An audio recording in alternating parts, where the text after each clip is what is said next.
Good morning, everyone. Sorry I'm 1 minute behind. Just trying to get as much interpretation in my mind about this chapter before we start. Good morning, Mahesh. This is going to be an amazing chapter. Good morning, Michelle. Good morning, Amy.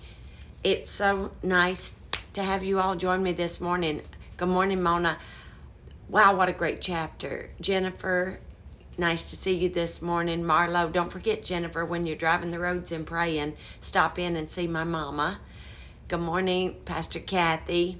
I'm so glad we got you and Larry back on our schedule in the fall. Good morning, Colby. Good morning, daughter Stephanie. Good morning, Laura. Good morning, Karen.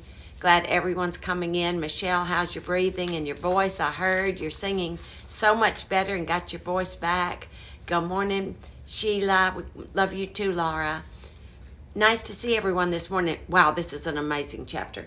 It's a powerful chapter, but it's very interpretive. And by that, I mean, good morning. I love you too, Karen. I am very, very interested if you have comments throughout this chapter too. Good morning, Lucy. It's nice to see you. Everyone, I want to read to you before we even get into the scriptures. I want to read to you the Spirit-Filled Life Bible's commentaries, just so you have this in your head before we get into the scriptures. Good morning, Celinda. C.J. Wag, would you give me your first name so I can call you by name? We are a little family here and would love to have you joining our family this morning. The voice is in and out, but not for long. Amen. But when it comes in, it's coming in nice and strong, which is nice for a change, isn't it? Okay, so this chapter, Vision of the Four Beasts. It is one of those that has been contemplated, talked about. Good morning, Cindy. So much has gone on. Thank you so much, Cindy, for joining us in monthly partnership. That means so much to me.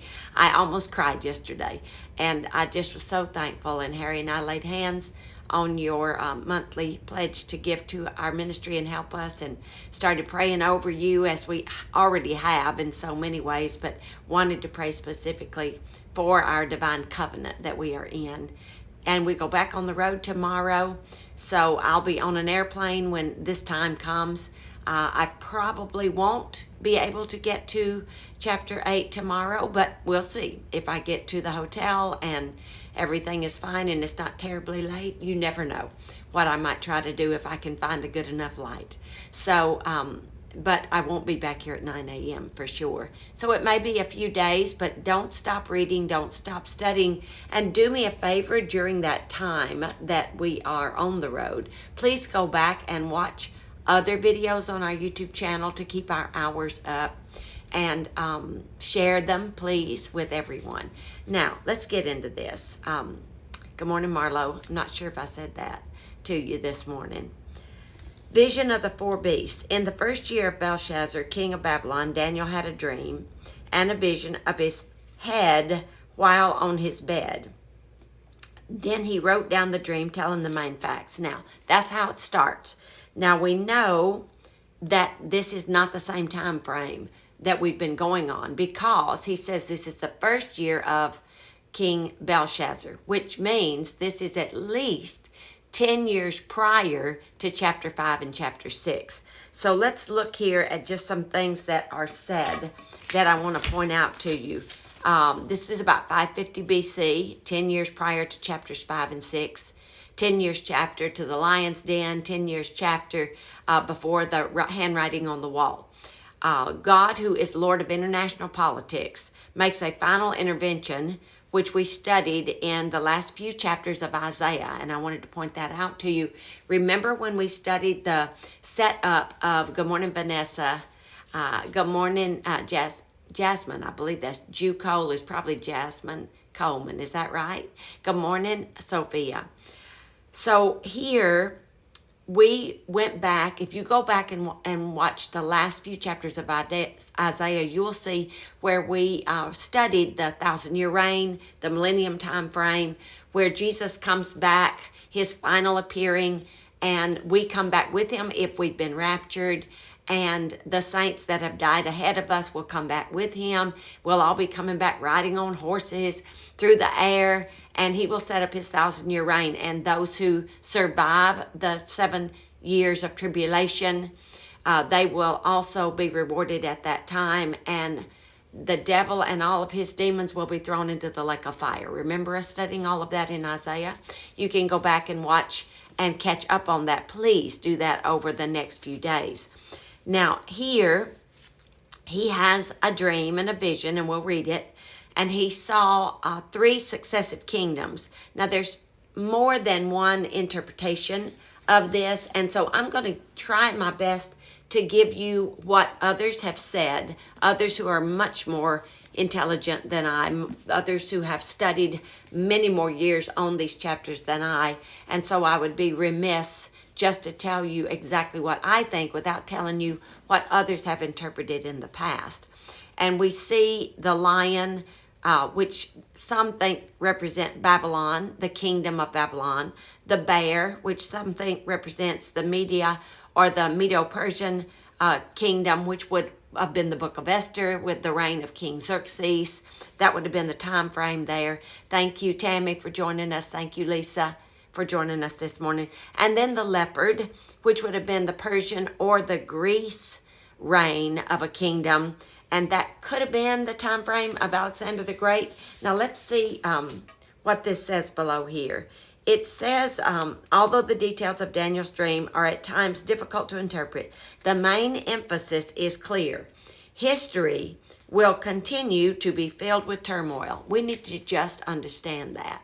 As long as the Antichrist spirit, the demons, and the devil have freedom to be the prince of this air, we are going to fight turmoil. We're going to have a big fight going on.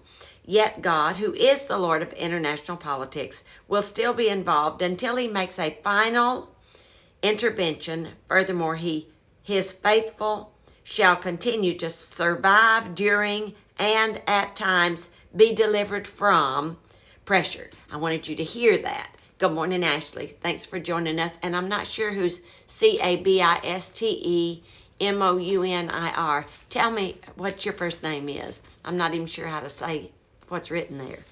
Okay, here we go. Daniel's dream would have been about 550 BC. This would have been some 10 years before the events of chapter 5. The Great Sea may be the Mediterranean, or more figuratively, the Gentile people of the world. Could be talking about the Great Sea here, and we're going to get to reading the scripture, but I want you to hear these things before we get there. Good morning, Cecilia. Good morning, Lisa. As the kingdoms of the great image of chapter 2, the identity of the kingdoms represented by the various beasts is difficult. It is generally agreed that they represent 3 successive kingdoms. The main interpretation are that the lion represents Babylon, the bear, I told you this already, the bear represents either Media or the Medo-Persian Empire, and the leopard represents either Persia or Greece. And some of your more modern prophets would call these nations of today, different ones. I know, Selena, I agree with you. Praise God for his final intervention. And that's really what we have to keep our hope in, that no matter what goes on in this world, there will be a final intervention, which will be for us. And that will be the righteous judge going, boom, not guilty to the saints, and we are delivered. Now here, the interpretation of the 4th beast depends on one's interpretation of the previous 3. If the 3rd beast represents Persia, then the 4th beast is Greece. If the 3rd beast is Greece, then this is Rome. So see, even the prophets cannot agree on what this is or what it means. But there's a purpose for us that is not dependent upon what goes on. Yeah, that's right, Tammy. We know how it ends, and that's all that really matters. Let's keep going here. The 10 horns symbolize an unspecified and yet complete number of kings within the 4th kingdom of, or 10 powers that will emerge in the last days from the ruins of the Roman Empire. And let's just express it this way. 10 means law, testimony, and responsibility. So these 10 kings are trying to set up Antichrist law, Antichrist responsibility. They're trying to set up a law against God. So that's what part of the reason that there are 10 kings here. Good morning, Rhonda. Thanks for joining us. Another interpretation, this one's called let me just read a little bit more here. God's sovereignty over kings is seen in his plucking out 3 of the first horns. Dispensational interpretation sees the 4th kingdom as Rome, with another horn generally being regarded as Caesar's. Now, we could put, as I may have mentioned, Alexander the Great in there as a great kingdom, and then Caesar comes along.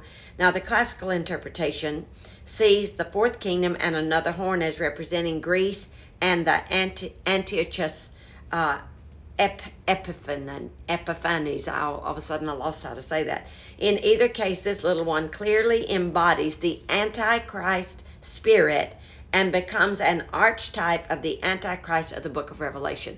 And so many people say that the Antichrist, because they're looking for a man, will come from Rome. But the truth is, the Antichrist is a spirit, and that spirit could embody a human, of course, but he's also going to be like artificial intelligence, because he's going to have no, so it's going to come from a place, all right, but we have no idea exactly what the interpretation is of the Antichrist and what kind of body or embodiment he will take. Good morning, Jillian. Thanks for joining us.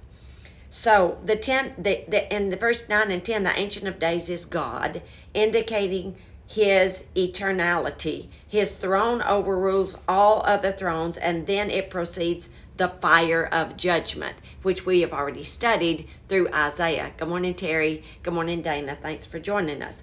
Son of Man is always going to be Jesus' favorite self-designation. Hence, Daniel's dream is in part messianic. He does see the coming of the Lord. Announcing that the Messiah's coming will inaugurate a new phase of God's rule on earth. Christ did this by bringing the kingdom of God into human experience. And we know all of this is going on. Now at the very end, we have a time and times and a half a time. Let's talk about what that is. It's another way of saying 3 and 1/2 years. So we know half of the tribulation of 7 years, there is a designation at the 3 1/2 year mark. It refers to the last half, in this particular case, of the 7th years, or the 7th week, the time for the most intense manifestation of Satan's power in his persecution of the Jews and believers in Christ who still remain on earth.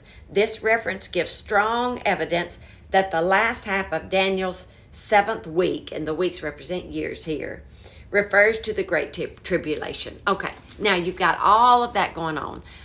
Colby said, I once heard the revelation to this from Revelation 13 is that the 4th beast is a representation of the beast kingdom, that the Antichrist unites the first 3 into a 4th beast. And that's very possible too.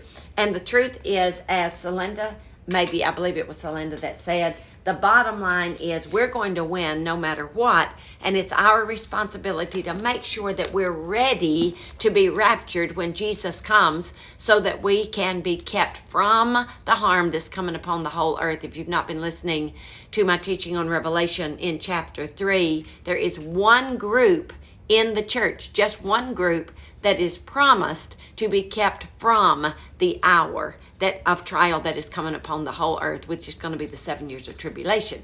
So I study that group. I want to stay in that group. I want to make sure that I am ready. Now let's read. That was all just precursor, getting us ready to read. In the first year of Belshazzar, king of Babylon, Daniel had a dream, and visions appeared in his mind as he lay on his bed.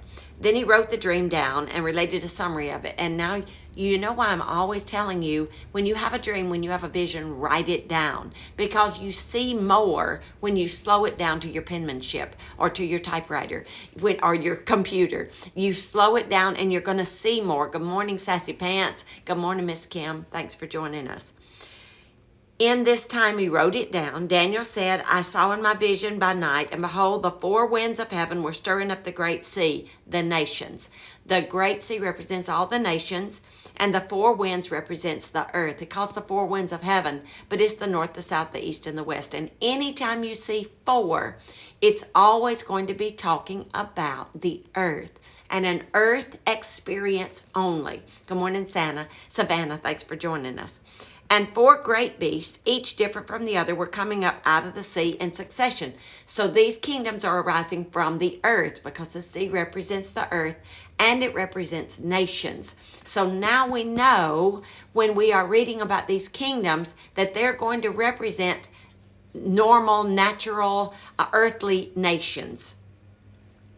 The first, the Babylonian Empire under Nebuchadnezzar, was like a lion and had the wings of an eagle. I kept looking until its wings were plucked. Remember what happened? He was out in the field. He lost his mind, and he grew feathers. His hair grew so he looked like feathers, wings, feathers from an eagle. Remember that? And his nails grew like claws, and blah blah blah. So that's the reference is here. I kept looking till its wings were plucked, and it was lifted up from the ground and made to stand on 2 feet like a man.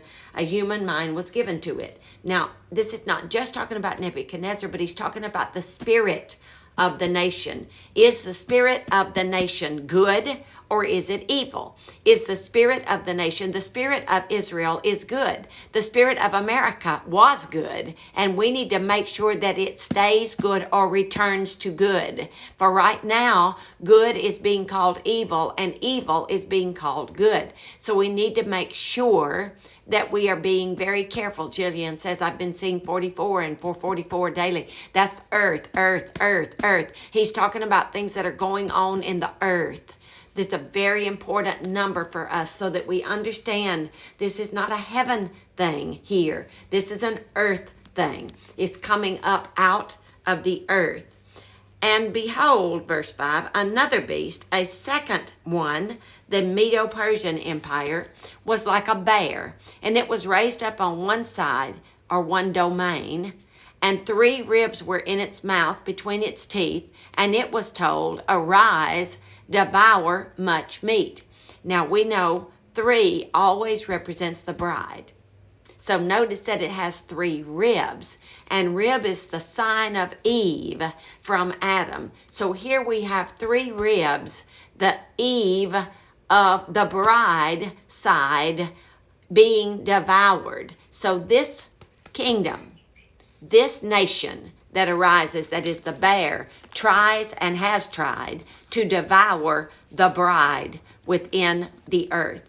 After this I kept looking, and behold, another one, the Greek Empire. Jillian, notice Kathy says she's been seeing 44 and 444 for several years.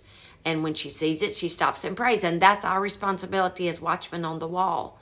It is our responsibility. Verse 6, after this I kept looking, and behold, another one, the great empire of Alexander the Great, like a leopard, which had on its back 4 wings like those of a bird. A leopard with 4 wings. 4, the earth. Here we go, girls, with the 4s.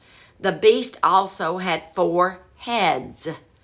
4 heads. 4, 4, 4, 4. Alexander's generals, his successors, this is talking about Alexander the Great, and power to rule was given to it. Now this would be the period of Alexander the Great, and he thought he could conquer the whole earth.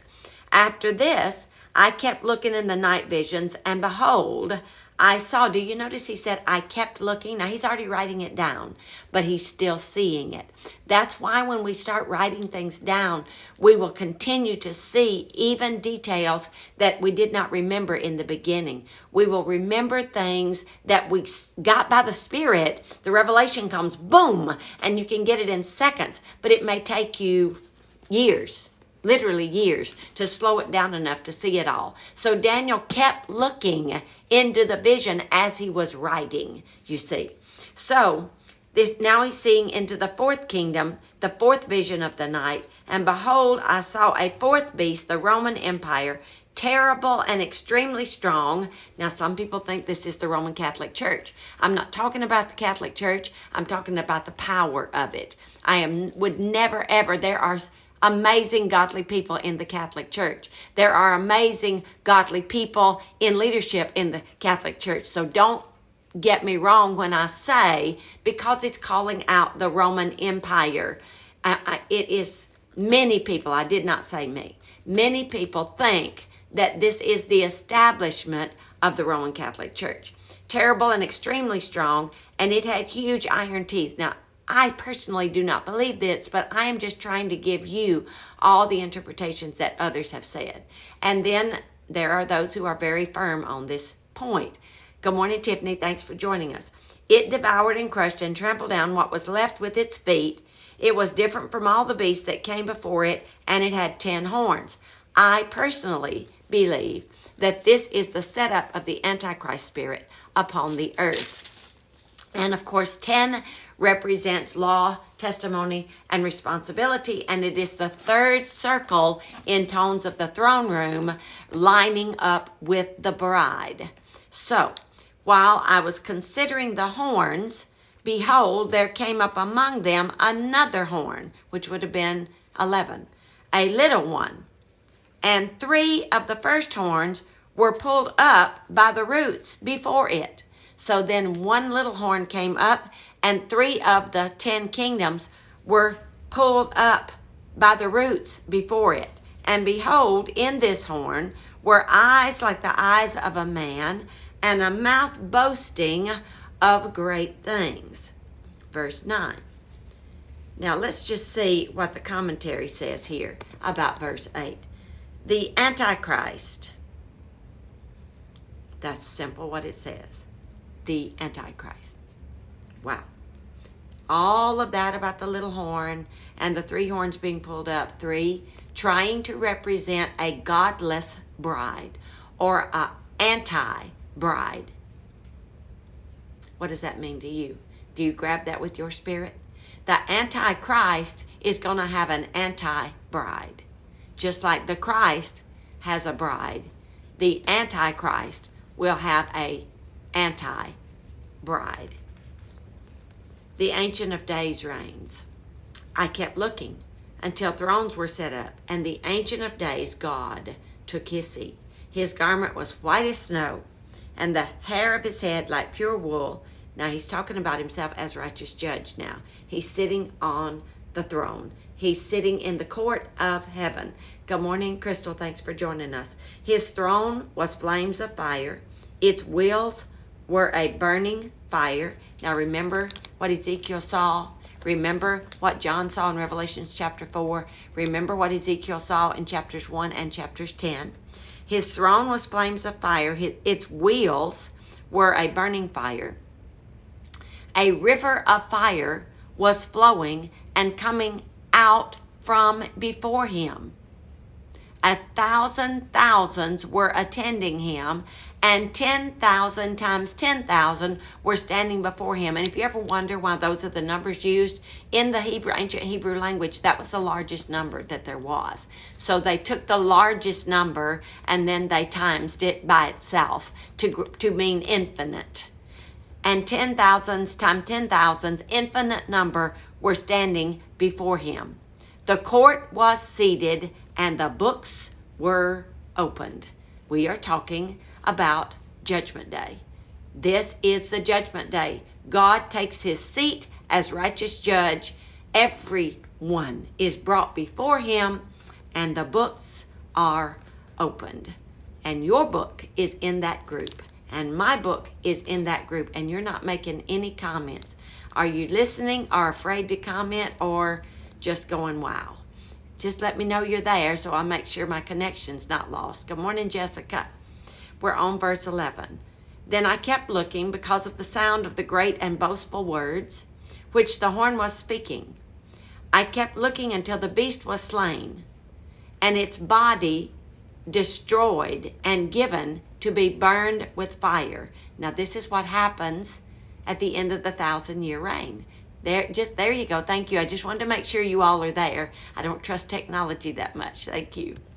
I kept looking until the beast was slain and its body destroyed and given to be burned with fire. That's the cast into the lake of fire. At the very end, this is not even at the beginning of the 1,000-year reign. It's at the end of the 1,000-year reign. Good morning, Danielle. Praying you're feeling better. Good. I'm just making sure you're all here. Good morning, Patty.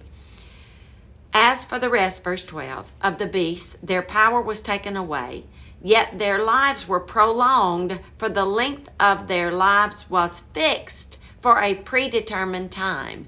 You see, our lives have a birth date already written in the book and a death date written in the book. We are not supposed to be choosing either one of those. So we must keep living. Keep living. Don't start dying ever. I don't care if you're 120 years old. Don't be dying. You can just close your eyes and open them in eternity. But you don't have to live for one moment of your life in a dying mindset. You can be living for forever, right into eternity when you shed your flesh. As for the rest of the beasts, their power was taken away, yet their lives were prolonged. Remember, they were locked up for 1,000 years. For the length of their lives was fixed for a predetermined time, and that happens after the millennium when they are judged and thrown into the lake of fire. That's what those two verses are talking about. Now, verse 13. I'm sorry this is a long chapter, but it has so much in it that I want to make sure I didn't just dumb it down or go over it too quickly. Verse 13, the Son of Man presented. I kept looking in the night visions, and behold, on the clouds of heaven, one like a Son of Man was coming. I keep telling everyone, Jesus is coming. Jesus is coming. And he came up to the Ancient of Days and was presented before him. And to him, the Messiah, was given dominion, supreme authority, glory, and a kingdom, that all the peoples, nations, and speakers of every language should serve and worship him. Does this make you understand and see clearly why the Antichrist spirit has tried to cause so much division in God's house? So he will use anything he can to divide us. He will use gender. He will use race. He will use anything possible to try to divide us, because this is what we are supposed to be. We are supposed to be a kingdom under the Messiah, who is given, he has supreme authority and dominion and glory and a kingdom. And we're in that kingdom. And Satan's prime objective is to bring division to the kingdom. So what is our prime objective? To bring unity to the kingdom. We are no longer Jew nor Greek, slave nor free, male nor female. That is not who we are. We are one, and we are his. Put your hand over your heart and say, I am his. I am his. And that causes us to be united inside of him, even with our differences. Our differences are fine, but it does not separate us. It just causes us to be unique. And we become a body, and not just one eye or one ear or one hand or one foot or one toenail. No, we are a body, and all of our diversity is what makes us his. And we need to learn to celebrate our diversity and understand that's the power of who we are, is in our diversity. Not because we are all just alike, but because we are all his. And that is the power that Satan has come after in this season and in this time. He has come after us, trying to steal our unity, trying to steal our power through causing division. And I just want you to know, I believe with all of my heart that we are supposed to be different on purpose, walking in unity, crying out, I am his. That these peoples, nations, and speakers of every language should serve and worship him. So it's talking about our diversity. And it's supposed to be, that's right, Celinda, we're supposed to be celebrating one another, not trying to change each other or accuse each other or judge each other. We are supposed to be celebrating the difference within each and every one of us. His dominion is an everlasting dominion which will not pass away, and his kingdom is one which will not be destroyed. And I think it's interesting that he uses the O-N-E. His kingdom is one which will not be destroyed. And that references Revelation chapter 5, which we've not gotten to yet in our YouTube studies on the book of Revelation. Do me a favor while we are on the road this week. Go back on our YouTube channel and listen to 1 and 2 of Tones of the Throne Room. That is chapter 4 of Revelation. Just listen to that and see how much of this you can grasp in your spirit after listening to the chapters in Daniel. Now we're on verse 15.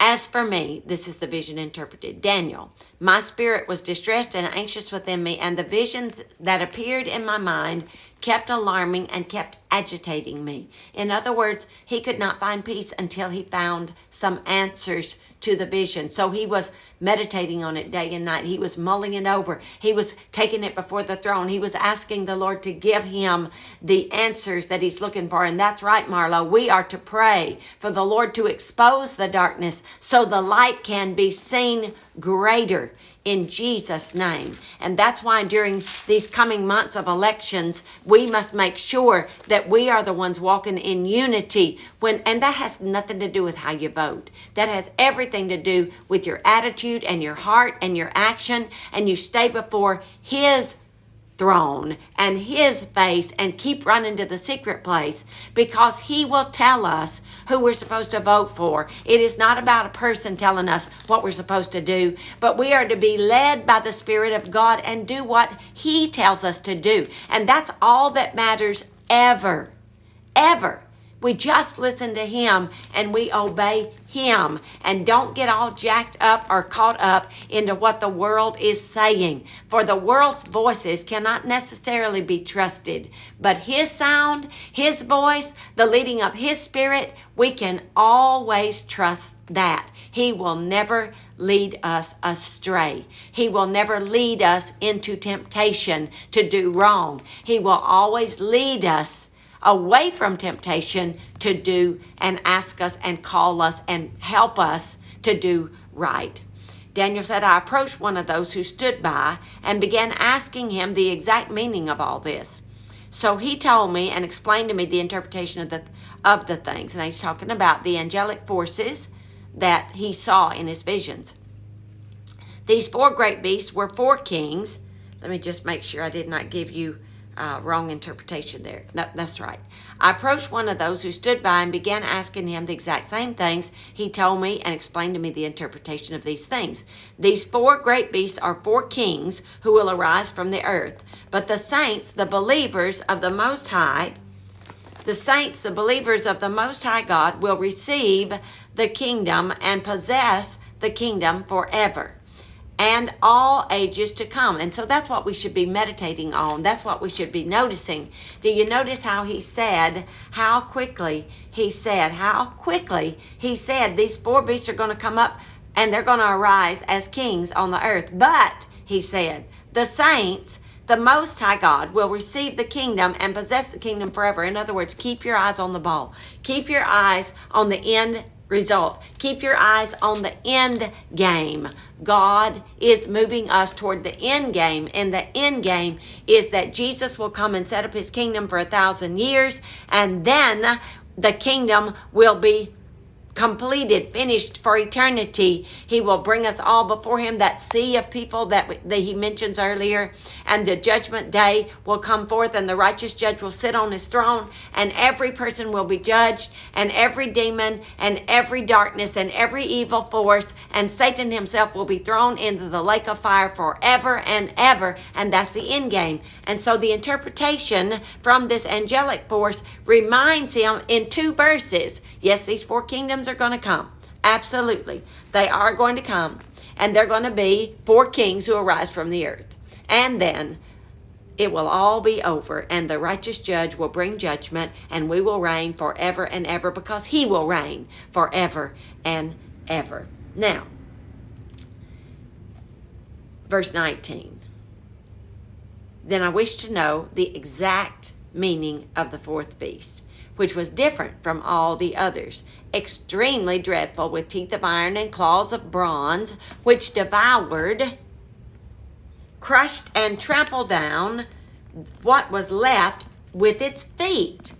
And the remaining of the 10 horns, the kings that were on its head, and the other horn which came up later, and before which 3 of the horns fell specifically, that horn which had eyes and a mouth that boasted great things, and which looked larger than the others.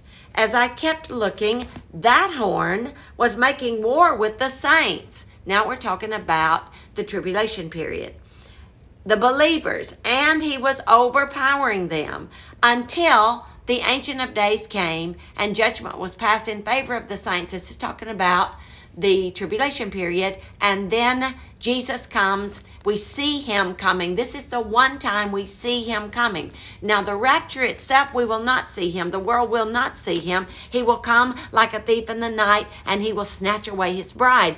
Only one, as far as I can tell the numbers, 1/7 of the church is represented in Revelation. Only 1/7 will be kept from the harm. And then Matthew 25 says, when that time comes, only half of those will be actually ready. So we're talking about 1/14 of what we call the church. Of those who say they are saved, only 1/14 will make the rapture.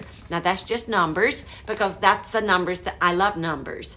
And so when we see these numbers, it makes you want to understand that the rapture will be a catching away of a remnant of people. 1/14 of the people will be taken from the earth, and they will be the bride. At the end of the 7-year reign, every eye will see him coming, and everyone who has died and gone to live with Jesus, or those who were raptured and gone to live with Jesus, will come back, and he will set up his 1,000-year reign. And that's what it's talking about. Verse 22. Tammy, it should be exciting though, because it's our responsibility to be made ready, to be found ready, to be one that he is coming for. And that is very, very easy to do when you keep your eyes on him and keep your eyes off the world.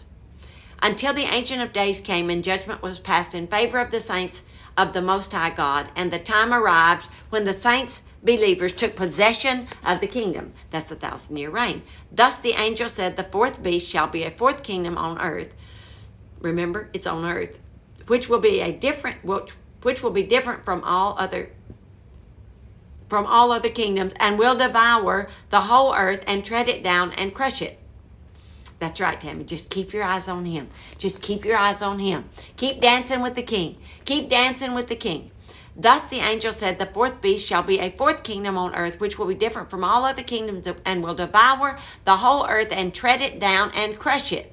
As for the 10 horns, verse 24, out of this kingdom 10 kings will arise. So the horns are the power and the authority, and the kings will arise from the power and the authority, and another will arise after them, and he will be different from the former ones, and he will subdue 3 kings. Now he's the 11th one, so there's 10, and then there is 1. And then there will be 3 that come up under him, and he will devour them. He will subdue them, and I believe that he will set them apart, and he will serve them, and they will act like his bride. So they will be an anti-bride. Now think about it. We know about the Antichrist and the beast. The beast that is alongside him could be these 3 kings, and instead of a bride, he has a anti-bride, which is a beast. He will speak words against the Most High God and wear down the saints of the Most High. And he will intend to change the times and the law. And they will be given into his hand for a time, 2 times and a half a time, 3½ years. So for 3½ years, it will be absolutely horrible. Now, I personally want to believe that if you are walking with God in the first 3½ years, that maybe there will be a second catching away in the middle of 3½ years, maybe. But regardless of whether there is a second catching away or not, you will be empowered to survive. And the point is that after 3.5 years of the Antichrist being absolutely horrible, but the court of the Most High will sit in judgment, and his dominion will be taken away, first to be consumed gradually. Remember, he is chained for 1,000 years, and then to be destroyed forever in the lake of fire. Then the kingdom and the dominion and the greatness of all the kingdoms under the whole heaven will be given to the people of the saints. Woo!